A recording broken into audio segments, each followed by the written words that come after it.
Well, if I talked about Total Recall, I might as well talk about True Lies. James Cameron's most untalked about film, probably. I mean, everyone talks about Terminator 1 and 2. Everyone talks about Aliens. The Abyss, maybe, is the other one that people don't talk about a ton. I mean, obviously, Titanic and Avatar get a ton of attention.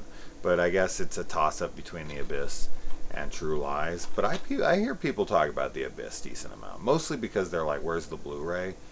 But seriously, where's the Blu-ray of True Lies? This DVD is terrible. And seriously, this is like the only fucking copy they make.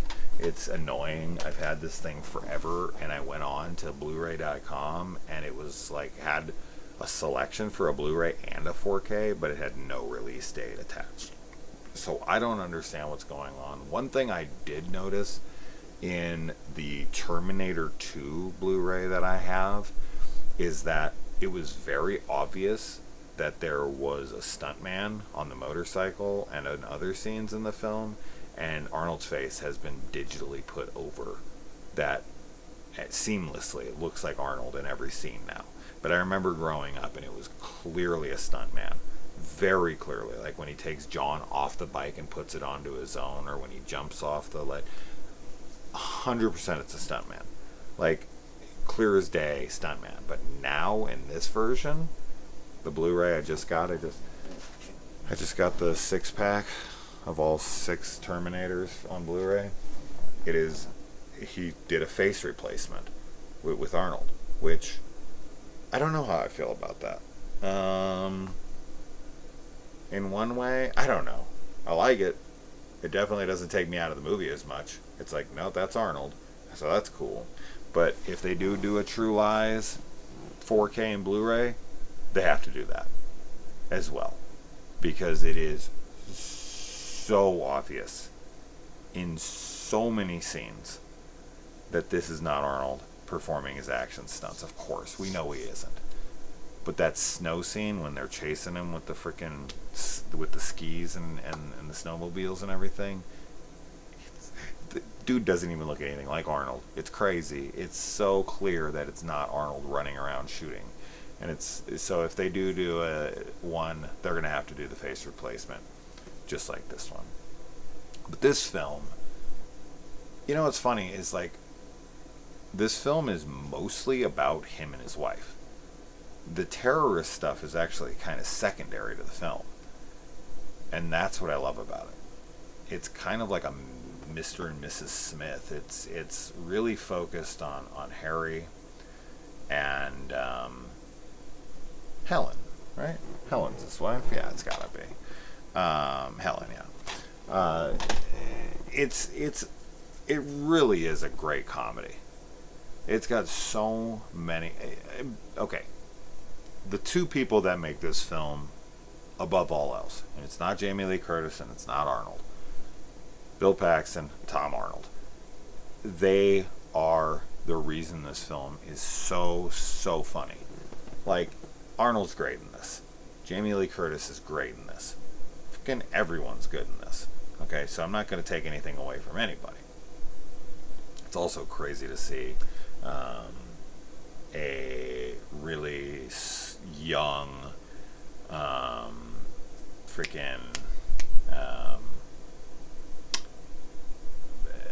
girl from Wrong Turn and Buffy the Vampire Slayer. Why the fuck is her name escaping me right now? I'm so annoyed with myself. Her name isn't even on here. Wow. That's because she was nobody at this point. It'll come to me. It's fucking Eliza Dushku. Dushku, is that how you say her fucking name? Whatever. Anyways, everybody's good in this. Tia Carrere, oh my god, I forgot all about that chick from Wayne's World. I saw her in here and I was like, oh my god, that's right, she's in this movie. But there, pretty much every line out of Tom Arnold or Bill Paxton's mouth in this movie is just iconic and classic and hilarious to me, and I laugh every single time. I don't know if I could pick a favorite. Probably my most quoted that I just like to randomly say is, what kind of a sick bitch takes the ice cube trays out of the freezer. I love that line.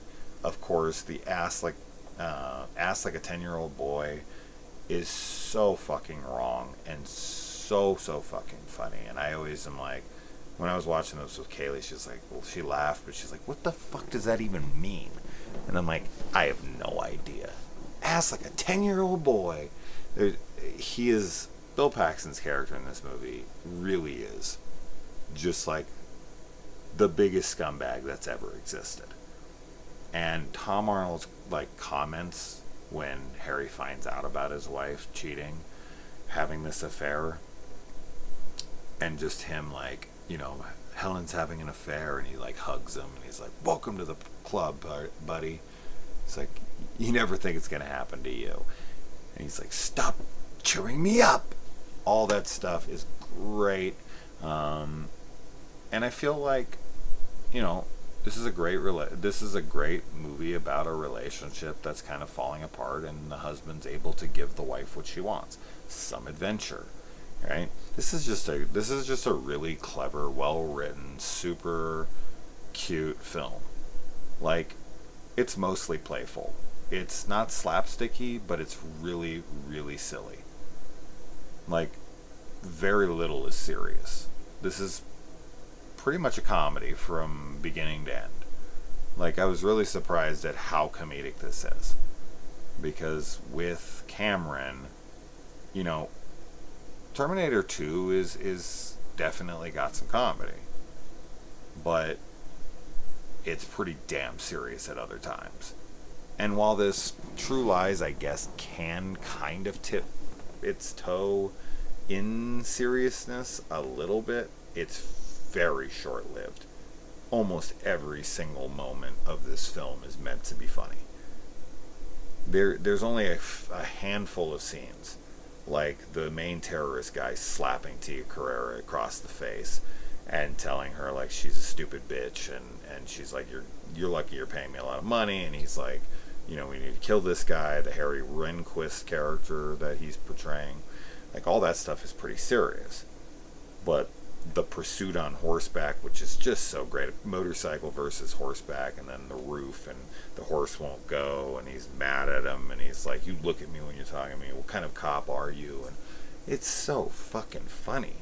It's so clever. It's so well delivered. Arnold is great in this, comedically as well. Like, all the looks that he gives his wife or gives anybody when he's looking at Bill Paxton in the car, and he's saying all this shit, titties that make you want to stand up and beg for buttermilk, like that kind of shit. Like, and he's just looking over at him, and he tells him like, what about their husbands? Dickless. If they were, what is the line? If they were taking care of business, then I'd be out of business. And then Arnold's like sitting there with him listening. He's like, those idiots. And then he imagines just breaking his nose. And the whole scene where he's got him hanging out and he's telling him like he's going to kill him. And the guy's like freaking out. And he's like, I got a little dick. It's pathetic. And he pisses himself. And then when they run into him at the end of the movie, and then Jamie Lee Curtis's dance sequence, which kind of put her back on the map as like a sex symbol, or maybe even just put her on the map as a sex symbol. It's, I think, most people's most memorable scene of her as like an attractive female. Like that scene where she slicks her hair back and she's got the fucking, the hot underwear on, and she's dancing, and Arnold like drops the stuff. It's so great. It's so great. When I was watching the film, I was just like, every scene is just working for me. Every scene is so funny. Every scene is so well conceived, but always playful. It's always a playful film. I don't think, as I said, it's so rarely serious that it's not slapstick, but it's not far off. It's like a Bond spoof. That's what it feels like to me, but not into like the Leslie Nielsen territory. Just a real playful Bond movie, because this is Arnold's Bond movie, is basically what this is. He's a spy, and he's going in But he's also leading a double life. He's got a, and nobody can lead a life like this. I'm sure there's people who try, but you can't live a double life like this. Like, it's so wrong. It's so wrong. I mean, he could get killed at any moment. His, what's his family ever supposed to think? I'm sure they're going to give him some cover story bullshit, and they'll never even know what their father was up to, their husband was up to. It's just, you can't have a wife and a kid and do this shit. I guess it's part of their cover, but you're putting their lives at risk being this spy, being this double agent, where if they find out about him, this is exactly what happens. They go and grab Dana, and they take her and they put her up in a fucking building with a nuclear bomb. I mean, thank God she's a kleptomaniac and goes and steals that. She jumps on the back of that guy's bike and they like ride off like that, all crazy. I would fucking chase that guy down like the T-1000, pull him off the bike and break his neck. Oh my good God. This little son of a bitch with my 14-year-old daughter on the back. Get the fuck out of here. But yeah, all the stuff. I can't say it enough. Arnold, Paxton, so killer, so fucking funny, and just such an overlooked film. I feel like in Arnold's filmography, everyone's always talking about Predator, Commando, Total Recall, Terminator 1 and 2, fucking whatever. And then of course there's that's the top tier films. And then you bring it down to the Running Mans and Command. Did I say Commando already? Yeah, I already said Commando. And then you got the comedies like Twins and Kindergarten Cop, and then you don't hear about Raw Deal as much. You don't hear about Red Heat as much. You definitely has films you don't hear about, but True Lies is genuinely a great film. And it's a James Cameron, Arnold Schwarzenegger film. So, why this movie isn't remembered more? And it was a big hit when it came out. I mean, everyone liked it. It was really, really popular. And it's got one of the most famous directors ever. It's got one of the most famous action stars of all, the most famous action star of all time. So I just don't understand why this one doesn't get talked about more. I feel like the conversation would go back to it if it ever got a proper release with a good Blu-ray, some cool special features, really brought some eyes back on it. Because this is one that just doesn't ever get talked about anywhere near as much as it should have. Because it's so fun. Just every scene. Even him, taking the dog for a walk, and this little poor fucking rat dog is being pulled through the rain as he's bugging her purse, and the look in his eyes when she's lying to him, and just the cuteness of, them rekindling the fire in their relationship, and kind of how that all transpires, and him questioning her, and, finding out that she still loves him, and then he puts her on the assignment and she feels alive, and then she, they go through the whole thing, and she is in the limo and he pulls her out, and she's screams, and she's so happy. She finally feels like she's done something, and they're in love, and at the end they're doing the tango, and they're just fully. Now she's she's a secret agent spy now a year later. It seems far-fetched, but who cares? It's the fun of the film. It's more about the rekindling of their relationship and the lies that they tell each other. But I feel like their relationship is falling apart because of him. I mean, this girl is keeping herself in shape. She's on the treadmill. She looks fucking fantastic. She wants him to be home, and he's failing her as a husband. Even Tom Arnold calls him out on this. It's she's a flesh and blood woman. This was bound to happen. Eventually, what'd you think was going to happen? And he blames himself. He does realize he's at fault, and she can't ultimately do it. She doesn't. She wants more of the adventure.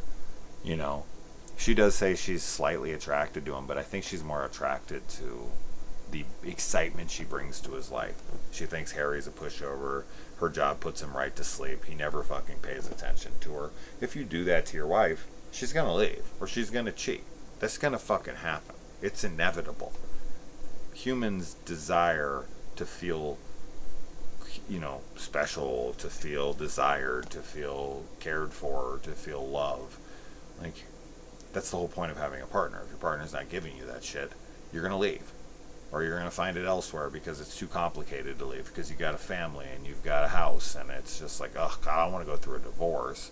I don't want to leave, but I also am miserable, and that's how affairs happen. Most of the time, of course, there's other reasons for it as well. But this one's super fun, and if you haven't watched it in a while, definitely get your hands on a copy, whether it's online or wait for a fucking real Blu-ray or 4K. But this is one worth revisiting. It's super funny, and everyone's great in it. So let me know what you think about this one. When's the last time you watched it? What's your favorite Arnold movie? What should I have shown her? Because tomorrow I think I'm going to show her... I want to show her Conan, but I'm not going to have time. We only have like one more day before our week's up. We didn't get a lot of time. So I should show her... I want to show her The Running Man, and I want to show her Twins. I want to show her a comedy of his. And I know Jingle All the Way and all that shit, but I'll get to that. I'm going to save that stuff for Christmas. When Christmas rolls around, I'll do a Jingle All the Way or something. But for now, I don't think Kindergarten Cop, that stuff. But let me know what you think. Adios.